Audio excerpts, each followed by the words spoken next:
Sir, இப்போ நம்ம எந்த படத்தை பற்றி பேச போகிறோம் சார்? நூல்வேலி.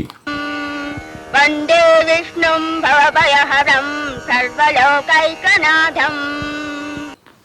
நூல்வேலி டைட்டில் நேமே டிஃப்ரெண்ட்டாக இருக்குது சார். பாலச்சந்தர் சார் எதை மையமாக வச்சு பேசியிருக்காரு? ஒரு ஆண் பெண்ணோடைய ரிலேஷன்ஷிப்பை மையமாக வச்சு தான் பாலச்சந்தர் சார் பேசியிருக்காரு. ஒரு நூல் வேலியை தாண்டியாச்சுன்னா அந்த ரிலேஷன்ஷிப் எப்படி இருக்கும் அப்படிங்கிறத ரொம்ப அழகாக அந்த படத்தில் திரைக்கதை மூலமாக எக்ஸ்பிளைன் பண்ணியிருப்பார். சார், இந்த படம் ரொம்ப காம்ப்ளிகேட்டடாக இருக்குது. இந்த படத்தோடைய லைன் என்ன சார்? நீங்கள் சொல்கிறது ரைட் தான். இந்த subject is a very complicated subject. இந்த இடத்துல நான் ஒரு சின்ன டீவியேஷன் எடுக்கிறேன். Theatres R the place to discuss the social problem. இது ஆங்கிலத்தில் சொல்லுவாங்க. இதை ரொம்ப நல்லா பயன்படுத்தினவர் திரு பாலச்சந்தர் சார் அவர்கள். அவர் டிஸ்கஸ் பண்ணாத சப்ஜெக்டே இல்லை படத்து மூலமா. அந்த அளவுக்கு பல சப்ஜெக்ட்ஸ் தேட்டர் மூலமாக டிஸ்கஸ் பண்ணியிருக்கார். அந்த வகையில் நான் பாலச்சந்தர் சாரை பாராட்டிட்டு இந்த சப்ஜெக்டுக்கு வரேன். இந்த சப்ஜெக்டை பொறுத்த வரைக்கும் எப்படின்னு சொல்லி கேட்டிங்கன்னா, ஒரு parents not at the small age, ஒரு டீனேஜில் இருக்கக்கூடிய பெண்ணை அடாப்ட் பண்ணிக்கிறாங்க. அப்படி அடாப்ட் பண்ணும்போது ஒரு ஸ்டேஜில் அந்த அடாப்ட் பண்ண பொண்ணோட அவங்க ஃபாதரே அஃபேர் எடுத்துக்கிறார். இதனால் அவங்க ஒய்ஃப் எப்படி பாதிக்கப்படுறாங்க, அந்த குடும்பம் எப்படி பாதிக்கப்படுது, இதுதான் இந்த சப்ஜெக்ட். சார், இந்த படத்துடைய கதை என்ன சார்? சுஜாதா, சரத்பாபு சார், சரிதா மேடம், அனந்து, இது மாதிரி பல நட்சத்திர பட்டாரங்கள் கொண்டது தான் இந்த படம். சுஜாதா மேடம் ஒரு முற்போக்கு எழுத்தாளர். அவங்க ரெகுலராக பல கதைகளை எழுதிட்டு இருக்கிறவங்க. சரத்பாபு சார் ஒரு நல்ல வேலையில் இருக்கக்கூடியவங்க. இவங்க ரெண்டு பேர் என்ன செய்கிறாங்கன்னா, புதுசாக ஒரு இடத்துக்கு கொடுத்தனும் வராங்க. அவங்க பக்கத்தில் ஒரு ஆர்டிஸ்ட், ஃபீல்ட் அவுட் ஆன ஒரு ஆர்டிஸ்ட், அவங்களுக்கு ஒரு பொண்ணு, அதுதான் சரிதா. ரெண்டு பேர் குடும்பத்துக்கும் ஒரு நல்ல நட்பு ஏற்படுது. இந்த நட்பு நாளடைவில் என்ன ஆகுதுன்னு சொல்லி கேட்டிங்கன்னா, அவங்க அம்மா இறந்துடுறாங்க, சரிதாவுடைய அம்மா. அந்த பொண்ணை சரத்பாபு சாரும் சுஜாதா மேடமும் அடாப்ட் பண்ணிக்கிறாங்க. அடாப்ட் பண்ணிவிட்டு படிக்க வைக்கிறாங்க. ஏற்கனவே சுஜாதா அம்மாவுக்கு ஒரு பொண்ணு இருக்குது. இந்த மாதிரி சூழ்நிலையில் ஒரு relationship between Sarathbabu sir and Saritha ஏற்படுது. இந்த காட்சி அமைப்பை பற்றி நான் சொல்லி ஆகணும். பாலச்சந்தர் சார் தனக்கே உரிய பாணியில் ரொம்ப நல்லா பண்ணியிருக்கார். ஒரு சென்சார் போர்டை காட்டுவாங்க. அந்த சென்சார் போர்டில் ஒரு விவாதம் நடக்கும். சுஜாதா மேடம் சொல்லுவாங்க, சென்சார் போர்டு மெம்பர்ங்கிற முறையில நான் இந்த படத்தை தடை பண்ணணும்னு சிபாரிசு பண்றேன். ஒரு பொண்ணை ஒரு அப்பா அடாப்ட் பண்ணிக்கிறார், ஒரு பேரண்ட்ஸ் பண்ணிக்கும் போது எப்படி அப்பா அந்த பொண்ணோட செக்ஸ் எடுத்துப்பார். தன்னுடைய சொந்த மகமாதி வளர்த்துட்டு இந்த பொண்ணை கடைசில எப்படி சார் அவரே கல்யாணம் பண்ணிக்கிற மாதிரி முடிச்சிருக்கீங்க? This is incest. நீங்கள் எழுதியிருக்கிற கதை அபத்தம், இதுக்கு என்னால் சென்சாரை கொடுக்க முடியாது அப்படின்னு சுஜாதா மேடம் ஆர்கியூ பண்ணிகிட்ருப்பாங்க சென்சார் போர்டில். இந்த சமயத்தில் சரத்பாபு சாருக்கு உடம்பு முடியலன்னு சொல்லிட்டு பார்க்கறதுக்கு சரிதா வருவாங்க. அப்படி வரும்போது ஒரு மழையில் நனைஞ்சு வருவாங்க.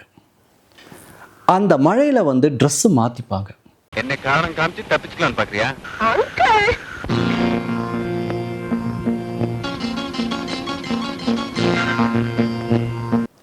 அந்த இடத்துல அவங்க ரெண்டு பேர், எஸ்பெஷலி சரத்பாபு சாருக்கு ஒரு விதமான உணர்ச்சி ஏற்பட்டு அவங்க ஒரு அஃபேருக்கு போயிடுவாங்க. இதை ரொம்ப அழகாக பாலச்சந்தர் சார் காட்டியிருப்பார்.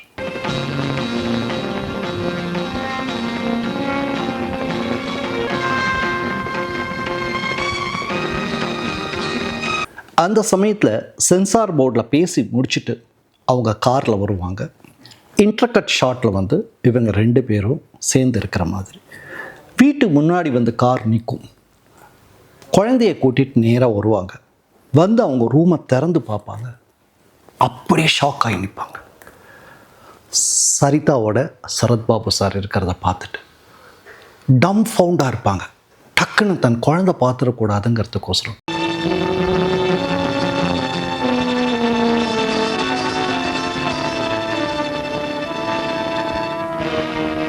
இந்த இடத்துல தான் அவர் வந்து இன்ட்ரோல் பிளாக் வைப்பார். ரொம்ப அழகான ஒரு இன்ட்ரோல் பிளாக். கற்பனையா இருக்கிற சில அபத்தங்கள் ரொம்ப சாதாரணமா இருக்கு. என்னுடைய ஆட்சேபனை நான் வாபஸ் வாங்கிக்கிறேன். சார், இதுக்கப்புறம் இந்த கதையை எப்படி சார் கொண்டு போகிறாரு? உண்மையிலேயே ஒரு பெரிய சேலஞ்ச் தான் ஒரு இயக்குனருக்கு.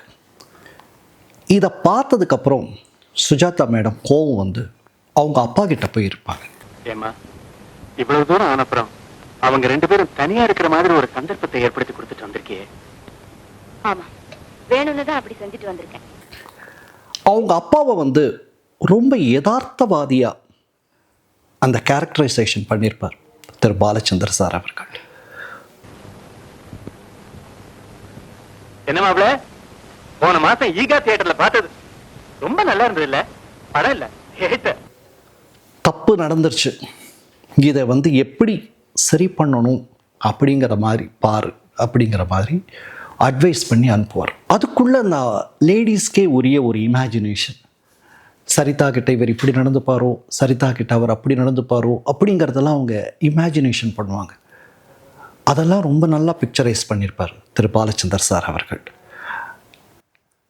இதுக்கப்புறம் அவங்க வீட்டுக்கு வருவாங்க. வீட்டுக்கு வந்துட்டு ஒரு கன்ஸ்ட்ரைன்ட் அட்மாஸ்பியரில் இருப்பாங்க. சரிதா வந்து ரொம்ப கில்ட்டாக ஃபீல் பண்ணுவாங்க. சுஜாதா மேடமோடைய ஃபேஸை பார்க்குறதுக்கே அவங்க வந்து ரொம்ப வெக்கப்படுவாங்க. பட் இதெல்லாம் மேனேஜ் பண்ணி சுஜாதா மேடம் கொஞ்ச நாள் போவாங்க.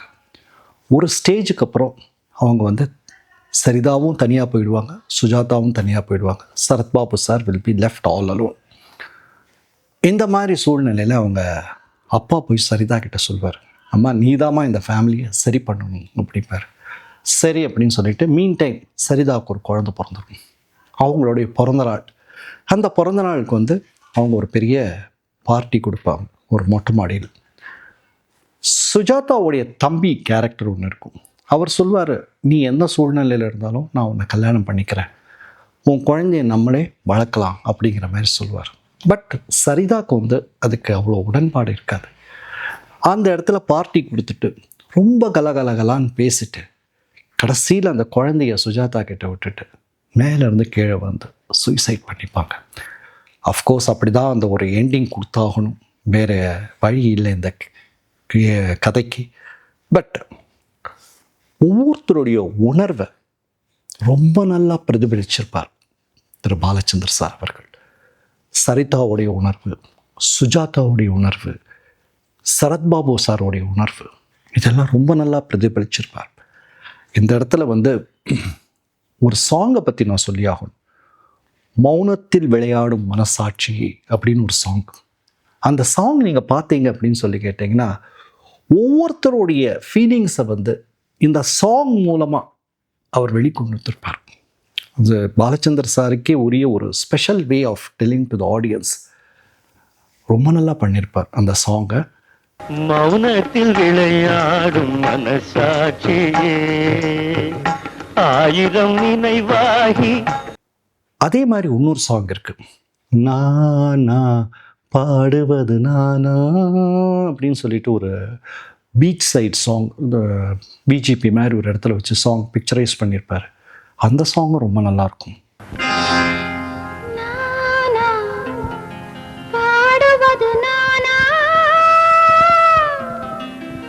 இன்ஃபேக்ட் நீ சொன்ன மாதிரி it is a most complicated subject. அந்த காம்ப்ளிகேட்டட் சப்ஜெக்டே வந்து ரொம்ப நல்லா ப்ரெசென்ட் பண்ணியிருப்பார் திரு பாலச்சந்தர் சார். அது அவருக்கே உரிய ஒரு ஸ்பெஷாலிட்டி.